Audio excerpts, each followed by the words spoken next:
মেগাপারি পক্ষ থেকে বাংলাদেশের জন্য অফিসিয়াল প্রোমো কোড ভিআইপিবিডি ব্যবহার করে অ্যাকাউন্ট করলে আপনারা সাথে সাথেই বোনাস পাবেন এবং জন্মদিনে বোনাস পাবেন।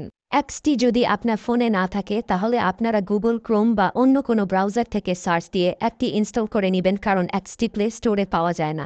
ইনস্টল করার পর আপনাদের সামনে এমন একটি পেজ ওপেন হবে। ডান পাশে থাকা রেজিস্ট্রেশন বাটনে ক্লিক করবেন।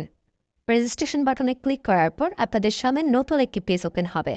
এখানে আপনারা একটি ফর্ম দেখতে পারবেন। এখানে কান্ট্রি বাংলাদেশ এবং কারেন্সির ঘরে বিডিটি রয়েছে।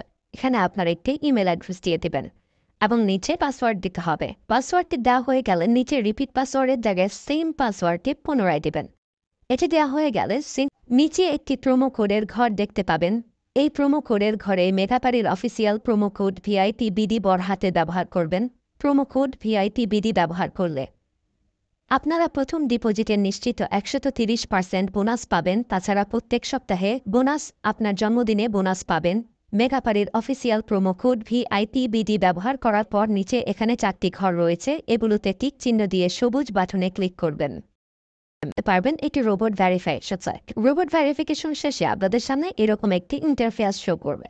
এখানে সিম্পলি সেন্ড করে ক্লিক করুন। সিম্পলি ইমেলটি চেক করে ওটিপি কোডটি নিয়ে এখানে বসিয়ে দেবেন এবং পরবর্তীতে নিচে থাকা অ্যাক্টিভেট অপশনে ক্লিক করবেন। অ্যাক্টিভেট অপশনে ক্লিক করার পর আপনি পাসওয়ার্ডটি দেখতে পারবেন। এখান থেকে একটি স্ক্রিনশট নিয়ে নেবেন এবং এখানে ক্লিক করে এটিকে কপি করে নেবেন। তার পরবর্তীতে নিচে নেক্সট ক্লিক করবেন। এখন ভেরিফাই করার জন্য সিম্পলি নিচে থাকা মেনু আইকনে ক্লিক করবেন। এখানে সবার উপরে থাকা পার্সোনাল প্রোফাইল এখানে ক্লিক করবেন বা ফিল ইন পার্সোনাল ডেটা এখানে ক্লিক করবেন। দেখতে পারবেন আপনাদের সামনে নতুন একটি ফর্ম এসেছে। এখানে ফার্স্ট নেমের জায়গায় আপনার নামের প্রথম অংশ, সারনেমের জায়গায় আপনার নামের শেষ অংশ দিয়ে দিবেন এবং মিডল নেমের জায়গায় আপনার নামের মধ্যে কোনো অংশ থাকলে সেটি দিয়ে দেবেন।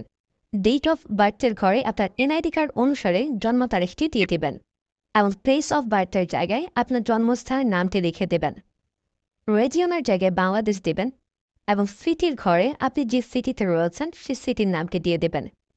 পরবর্তীতে ডকুমেন্ট টাইপে ক্লিক করে ন্যাশনাল আইডি কার্ড এটি সিলেক্ট করবেন এবং সিরিজের ঘরে 1 লিখে দেবেন। তার পরবর্তী ডকুমেন্ট নাম্বারের ঘরে আপনার এনআইডি কার্ডের সম্পূর্ণ নাম্বারটি দিয়ে দেবেন। তারপরে ডেট অফ ইস্যুর ঘরে এনআইডি কার্ডের ব্যাক সাইডে অর্থাৎ পেছনের অংশে একটি ইস্যু ডেট দেখতে পারবেন, সেই তারিখটি এখানে দিয়ে দেবেন এবং ইস্যু বাই বাংলাদেশ লিখে দেবেন। এটি হয়ে গেলে নিচে লাল রঙের টিক আইকনে ক্লিক করে দেবেন। নাম্বার অ্যাড করার জন্য ফোন নাম্বারের পাশে লিঙ্ক অপশনটিতে ক্লিক করবেন। এখানে ক্লিক করার পর এরকম একটি পেজ ওপেন হবে। এখানে 0 ব্যতীত বাকি নাম্বারগুলো দিয়ে দিবেন। নাম্বারটি দেওয়া হয়ে গেলে সেটি নিচে থাকা নেক্সট বাটনে ক্লিক করবেন। নেক্সট বাটনে ক্লিক করার পর আবার একটি রোবট ভেরিফাই আসবে। রোবট ভেরিফিকেশন সাকসেস হলে এরকম একটি পেজ ওপেন হবে। সিম্পলি নিচে থাকা সেন্ড কোডে ক্লিক করবেন। এখানে আপনি যে নাম্বারটি দিয়েছেন সেই নাম্বারে একটি ওটিপি কোড চলে যাবে। ওটিপি কোডটি দিয়ে দিলাম এবং অ্যাক্টিভেটে ক্লিক করলাম। এবার আমার অ্যাকাউন্টে ভেরিফাইডভাবে ক্রিয়েট হয়েছে। অ্যাকাউন্টে টাকা ঢোকানোর জন্য সিম্পলি আপনারা নিচে থাকা মেনু বাটনে ক্লিক করবেন এবং মেনু বাটনে ক্লিক করার পর এই অপশনটিতে ক্লিক করবেন। এখানে আপনারা নগদ, বিকাশ আরও অনেকগুলো অপশন পেয়ে যাবেন, যে আমি বিকাশের মাধ্যমে টাকা ঢুকিয়ে দেখাচ্ছি। প্রথমে আমি বিকাশ সিলেক্ট করলাম এবং অ্যামাউন্টের ঘরে সিম্পলি আপনি যত টাকা ঢোকাতে যাচ্ছেন সেই অ্যামাউন্টটি বসিয়ে দেবেন। বলে রাখছি, এখানে যখন যে নাম্বার দেখবেন তখন সে নাম্বারে টাকা পাঠাতে হবে। পরবর্তীতে অ্যাকাউন্ট নাম্বারের ঘরে আপনি যে নাম্বার থেকে ক্যাশ আউট করেছেন সেই নাম্বারটি এবং ট্রানজ্যাকশন আইডির ঘরে সেই ট্রানজ্যাকশন আইডিটি লিখে দেবেন। এটি লিখে কনফার্মে ক্লিক করলে দেখতে পারবেন ডিপোজিট রিকোয়েস্ট ক্রিয়েটেড সাকসেসফুলি দেখাচ্ছে।